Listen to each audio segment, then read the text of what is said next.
Go. Hello, everybody. Welcome back to another episode of the Daft on Draft podcast. I am your host, Dalton Miller, joined as always by my co-host, Corey Kinnan. And today we're going to change things up a little bit. We are not going to go to the Texas defense because we needed more time to watch those guys. We are going to a mailbag, and this is a fun mailbag because we are going to hit football question to non-football question to football question to non-football question, and we're going to just go down through it. Have a little bit of fun with this one. There will be some hard-hitting NFL draft stuff in here. There will be some fun NFL draft stuff in here. There's some fun food talk here, and a little bit of bodybuilding stuff. So let's get into it after I ask Corey, how are you doing today? I'm doing great, man. You know, we recorded at midnight my time, and here we are again at 3:15 my time. So I love the doubleheader days. Me too. Me too. I love doubling up. Let's get to it, man. All right. So let's dive right in. I like this first one a lot. So this is a quarterback question from Bill Sparks, who is a member of our Discord channel, Daft on Draft. Again, all you have to do is be a free sub. You don't even have to have a paid sub. There's a couple locked channels. All you got to do, be a free sub, and you get an access code to that Discord channel. A fun one. Would you rather have Lenore Sellers on the Clemson offense, Cade Klubnik on the LSU offense, Nussmeier on the Texas offense, or Arch Manning on the South Carolina offense? This is such a fun one. I really enjoy this one. I think if you're looking at anything, man, it's almost gotta be any of these dudes, and then on the Texas offense, right? Like it's so tough. Like if it was Lenore Sellers on the Texas offense, I'd pay. If it was Cade Klubnik on the Texas offense, maybe I would pick something else. But like Garrett Nussmeier and his gunslinger mentality in that Texas offense would be so hilarious to watch. Yeah. Pushing the ball downfield into tight windows and just having Sark go insane for just not hitting the wide open running back. Like I can see it now, but I could also see Garrett Nussmeier turning into 2019 freaking Joe Burrow and having a 5,000 yard season and being absolutely unconscious all year too.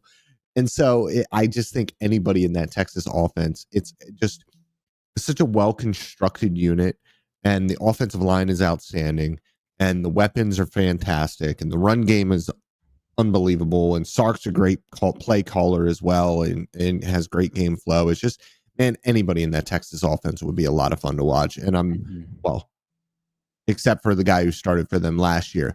But anywho, Arch is going to be a lot of fun in the Texas offense, and Garrett Nussmeier would be as well. I think that's where I'm leaning to, just because as well we comp Mac Jones to, or Garrett Nussmeier to Mac Jones a lot, and Mac Jones ran that offense perfectly in 2020 at Alabama. There's also something about like the Klubnik and the LSU offense that makes me feel like that offense could. They did just transfer in a bunch of receivers. I was going to say they still don't have the stallions that Daniels had with Neighbors and Thomas, obviously. Well, yeah.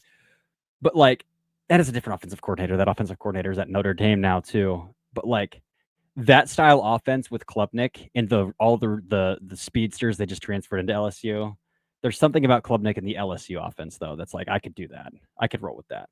South Carolina is too like static. I get that it's like a pro style offense, but it's almost too robotic. So Arch in that offense like doesn't interest me at all. And then Clemson's offense is right.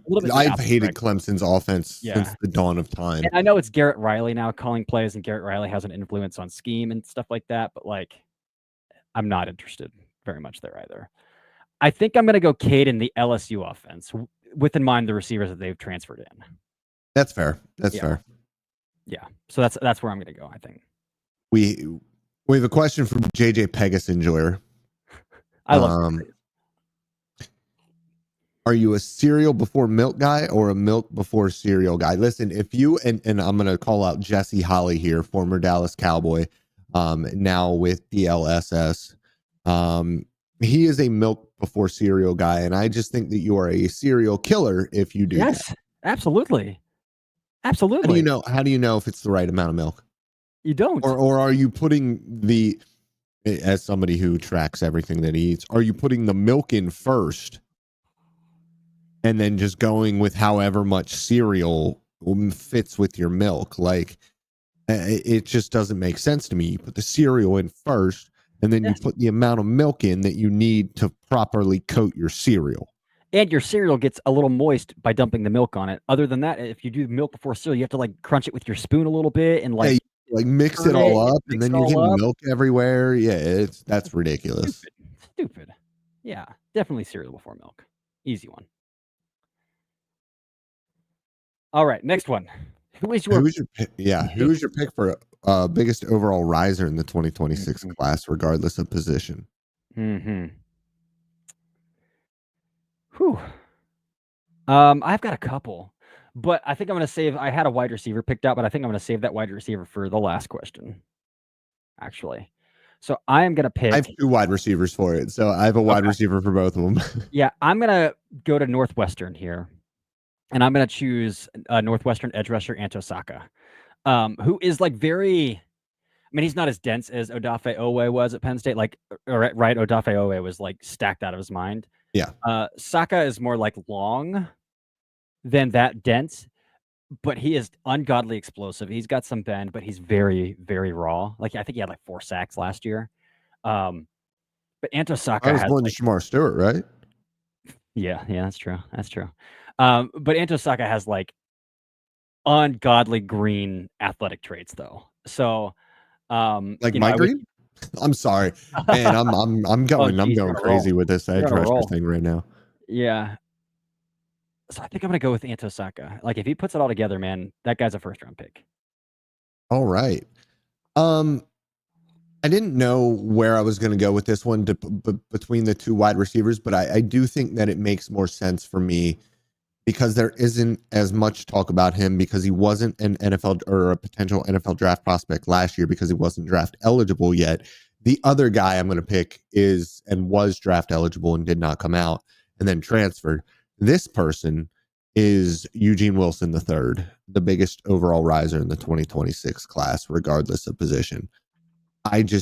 Ever since he was a true freshman at Florida, every time he touched the ball, I thought this could be a home run. And I think that DJ Lagway might be the best quarterback in the nation, even better than Arch, and even better than Sellers. So, like, if it's ever going to happen with Eugene, it's going to be this year. And I really want to see what he's able to do, more in a more traditional wide receiver role, because he is a little bit of a gadget guy right now. But the pure athleticism, explosiveness, wiggle with him is outrageous. And I think that if he has kind of rounded into a legitimate wide receiver, we could be talking about a guy with round 1 type of athleticism. I love it. Like that, all those Florida receivers, because like even Chimere DK like got drafted like relatively early, and he's not a player I paid much attention to. But then you go back and watch, like, oh wait, this guy's not only was he one of the more athletic wide receivers at the combine, but he can play. He can play. Yep. And now the DK is gone. Somebody else Never got know. to step in there. All right. What is your go-to lean meat when restricting calories? This one's a very easy answer for me. Corey, go first because I think you're going to be wrong, but go for it.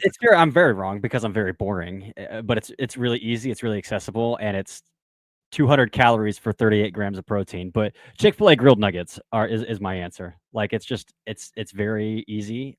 Again, if I'm trying to hit protein and stay low, I can even put one of their packets of honey on there for like an extra 25 calories. Shake it up with the packet of honey in there and have like a honey glazed chicken. But it's the Chick-fil-A grilled nuggets, 12 piece, 200 calories, 38 grams of protein. Yeah, I mean, if you make your own food, it's whitefish. It's whitefish. Yeah, so. There's no fat. There's practically no fat. And it's cheaper than shrimp. I would have said shrimp, but whitefish is cheaper than shrimp. Shrimp is expensive.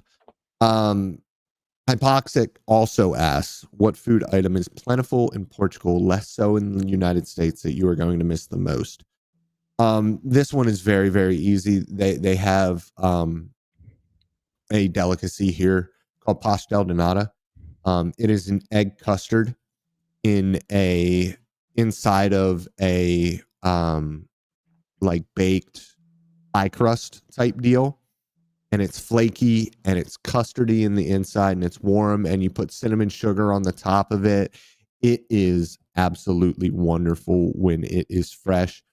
The other thing is just the pastries in general, man, and the incredible coffee that they have here.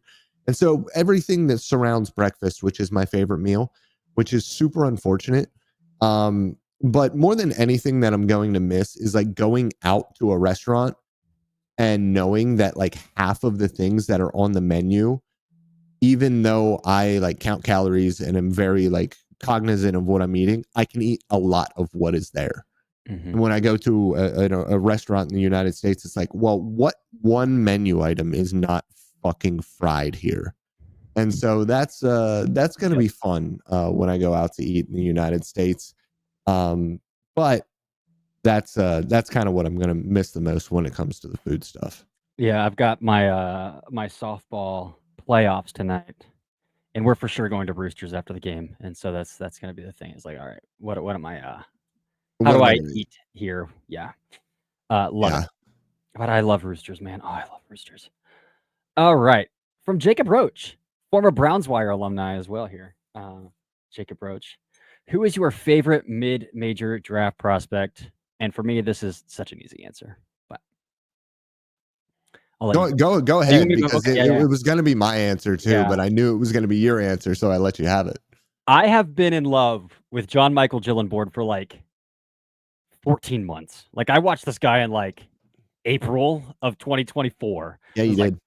this guy's I got remember you texting a me about it. jetpack on his ass. Like this guy hauls ass. Um, the dude is just ungodly athletic, ungodly vertical, explosively through the air as well. As a Wyoming tight end, I should say, ungodly athletic, uh, can leap out the building, run by dudes after the catch. Man, he's even got a little wiggle after the catch and can separate like with the football in his hands. Um, I think he's the closest thing we've had to Mike Gesicki since Mike Gesicki came out of Penn State. But the thing with Mike Gesicki is he was like 260, like 6'6", 260, right? So like that's the difference between Mike Gesicki and John Michael Gillenboard. John Michael Gillenboard is probably pushing 235. But in terms of an F tight end, man, I think that this dude's tremendous. Blesto grades the second highest graded upperclassman tight end in the nation coming through summer scouting behind only Ohio State's Max Clare. And I love Max Clare as well. But that tells you how good even the NFL thinks that John Michael Gillenboard is.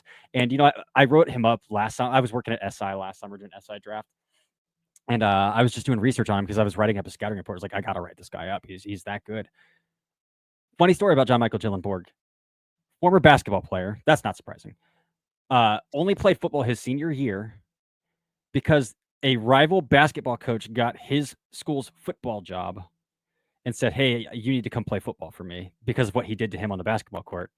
It was the COVID year, and he broke his leg. The dude got offered a Division I scholarship after playing 3 varsity football games, 3 high school varsity football games, and got offered a D1 scholarship.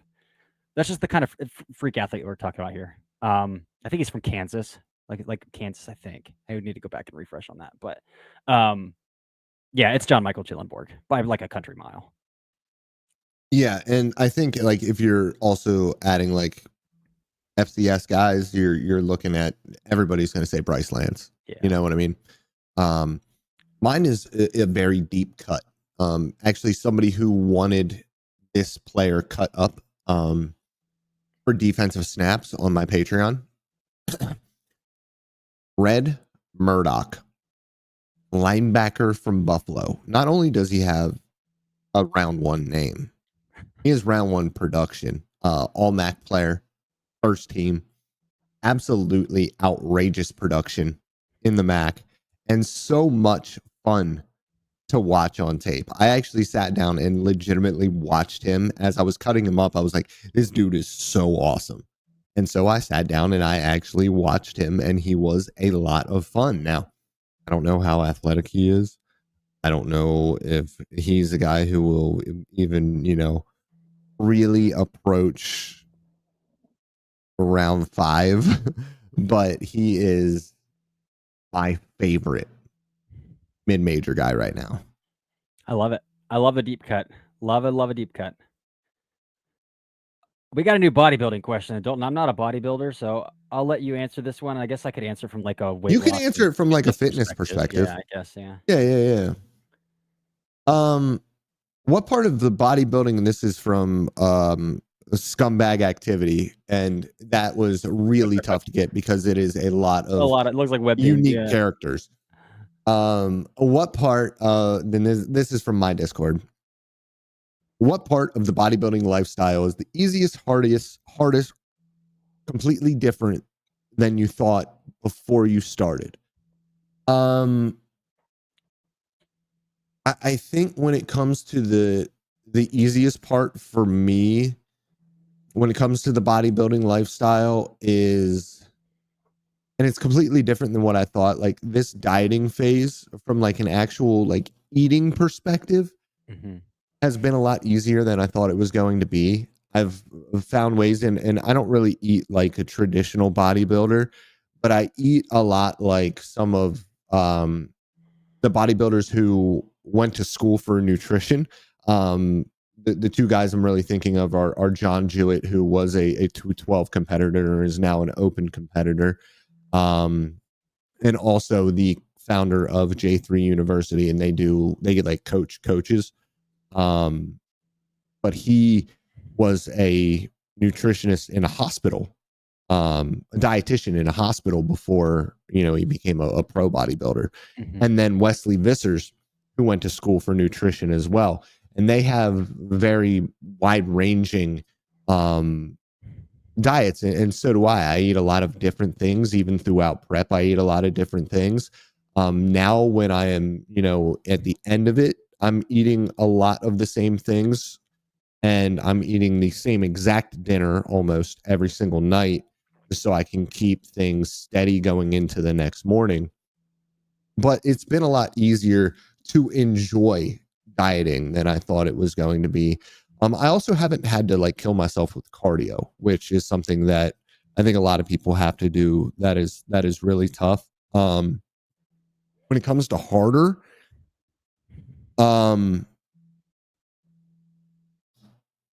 man, getting in contest shape, getting that lean, because you try and you keep losing weight and you keep losing weight and you keep losing weight. And when I got to 170, I was like, oh, I'm close. And then I got to 162 and I'm like, oh, I'm still kind of close. Like it's just, you always have more body fat than you think. And that is something that I think everybody starting this journey for the first time has to get through their head. What about something that was completely different that you thought would be? Completely different. I think my thoughts overall on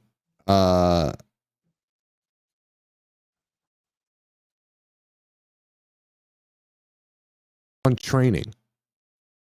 I've really changed the way that I think about training recently. And that's not something I'll really get into here because it's a really complicated topic, but I was very, very like TikTok science based. Like I followed a lot of those creators and I followed what they did, and I still kind of follow what they do. But now that I've gotten more into specifically bodybuilding, I have really kind of changed my tune a little bit, seeing what legitimate bodybuilders are doing compared to the guys with decent physiques on TikTok. Interesting. That's fascinating. So for me, again, I'm not a bodybuilder. I hope to never delve into that realm. But I have gotten in pretty good shape over the past 15, 16 months, lost 25 pounds, just by doing Orange Theory and eating well. The easiest thing I think has honestly been showing up. Like once you start showing up, it gets easy because it just becomes your thing. You get addicted to it. It's your lifestyle. You see the progress. You're like, I gotta keep doing this thing. Dude, I hate to cut you off, but dude, my wife is the same way right now. My wife like fought it for so long, and now that she's starting to see results, it's like, oh, this is intoxicating. Yeah, like I was a 3-sport athlete in high school. I was an average 3-sport athlete in high school. Like I was good enough to let her.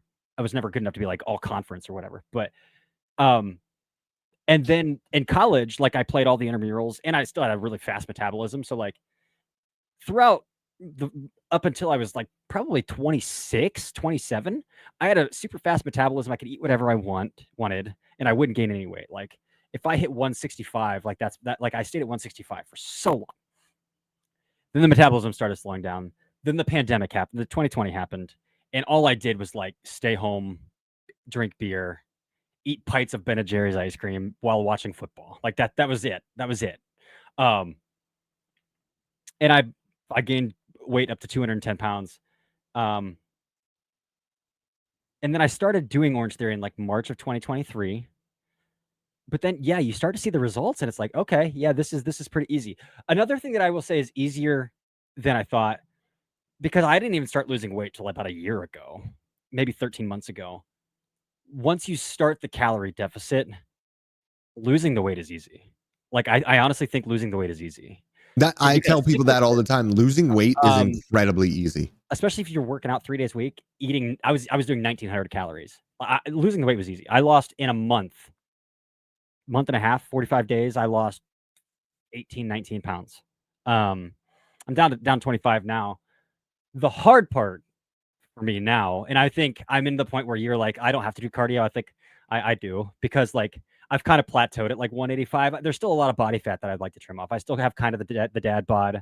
And yeah, I don't have to do cardio, but I don't I don't do like legitimate cardio. I do like I'll do some incline walking, and then like everything here in Lagos is a hill, so I'm walking up hills all the time. Right. But I literally just do a step count.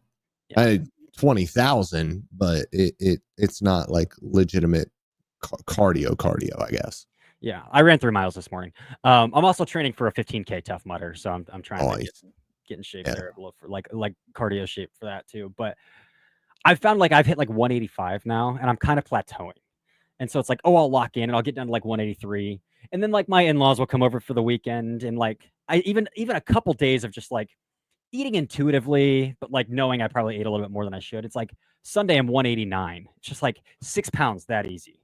And it's like, dude, if I could just like stop doing that, that would be great. Like if it were not that easy to just like throw it all right back on, that's the hard part for me. Like finding maintenance is it's been pretty difficult. Completely different. I guess maybe that's where I would say either losing weight or showing up. Yeah. Like because for so long I just didn't show up, or I thought it was so hard to like get self-motivated to like keep going and keep going and keep going. But honestly, once I started doing Orange Theory, it's like, oh yeah, I work for the Y and I get a free Y membership too. The difference with that is I have to work out by myself. I have to plan my own workout routine, things like that. Orange Theory, I will pay the $160 a month for unlimited workouts for me to show up for an hour, somebody else to tell me what the fuck to do. Sorry. Oh, you could just pay me $25 a month and I would do that for you. Damn. That's fair. And they coach you, and then you're out in an hour. That's great. It's half cardio, half weight floor. Cool. Get me in, get me out. So I would say that's probably actually what I would say is completely different. But yeah. If I could change one thing about the Dallas Cowboys, this is also from Scumbag Activity, it would be the ownership, or actually it would be the culture surrounding the Cowboys. It's a very country club type of atmosphere, and I just absolutely hate their culture there in Frisco. That's what I would change. It kind of seems like Schottenheimer's kind of doing that, right? It seems like the players. Yeah, well, I'm hoping, but it starts with the ownership, and that's just kind of the way it is. It's a country club there. Yeah. Yeah. All right. JP always comes in strong with questions. He does. He does, man. From SB Nation's JP Acosta here. Which second tier wide receiver has the chance to jump into tier 1 with a strong season? I want to start off by saying that, like, I don't love this wide receiver class at all. Like, even the top guys, it's like in another year, you'd be like wide receiver 6. I like one guy, Tyson. So I even watched Tyson, and he's clearly wide receiver 1 for me. But even then, it's like some of the play strength stuff, some of the like, I think there's a little bit of wasted movement at the top of routes, some stuff like that, even where I'm like, yeah. And Brian Maffey drafted. It was a Dafter draft that he was going to ask, and I didn't put it on here because I was going to wait for Dafter draft. But Yeah, he's wide receiver 1. He is. Yeah. But even then, like last year, what would he be? If we're talking about Last year, wide receiver 1, maybe. You think so? Yeah, over Tet. Over Tet, Yeah. Matthew Golden, Travis Hunter, Yeah. Luther Burden, Yeah. Emeka Egbuka. You think Maybe so? not over Hunter, because Hunter was my wide receiver 1. But I think he'd be right there with Hunter. Dude, his ball skills are insane. They are. It's some of the movement stuff at the top of routes and off the line of scrimmages I feel like are either shortchanged or elongated. Like there's never the sweet spot. But what mid-tier wide receiver do you think has a chance to elevate into tier 1? And I'm going to say Louisville wide receiver Chris Bell. The dude is legitimately 6'2", 220. Like he is a thick boy, like AJ Brown build, and he's ungodly explosive. And so I think if he figures everything out this year, it's going to be Chris Bell, in my opinion. Yeah, mine was. Keep going. I was just going to talk about quarterback play. Like he's coming off of a gunslinger with Tyler Shuck, who threw everything, versus Miller Moss, who will throw everything, but how far can he throw everything is kind of a bigger question there, or with how much velocity can he drive windows there. But I mean, if you look at how Chris Bell finished his last 4 games, he finished the season with 737-4. Last 4 games, though, he had 300 plus in 2 of those 770 some yards. So I'm going to say Chris Bell from Louisville. Yeah, the 2 guys, and I just changed my mind on this too. The 2 guys that I was thinking about for this are both from the same school, but are both now at different schools. And the one I was going to go with was Dane Key, but I'm actually going to go with his former teammate, Barrion Brown. Okay. And I'm going to do that because he runs a 4.2. He runs a 4.2. And the NFL absolutely adores that type of speed. And not only does he run a 4.2, he runs a 4.2 on the field. Like that dude absolutely flies. Yeah. And he's pretty good at tracking the ball downfield. I watched him last year getting ready for the NFL draft. He ended up not declaring and he ended up transferring. But he has all of the juice in the world. And that LSU offense has all of the juice in the world because he is the fastest wide receiver on that team. But I don't think it's by much because I can't remember his name. Number 2? Yeah, Chris Hilton. Yeah. They also transferred Nick Anderson from Oklahoma, and he can freaking fly too. Nick Anderson all over that freaking field. Yeah. Yep. But Barrion Brown is going to be the guy that I'm going to go with for this one. I love that. That's gonna do it, man. We worked through a good deal of questions. 30 minutes. Well, 28. We're right around 30 minutes. We got this down to a science almost. We've got this down to a science. So we will be back watching some Texas guys, or talking some Texas defense, I should say. But that's it, Dalton. You want to tell the people you love them? I do. I love you guys, and I will see you guys on Friday.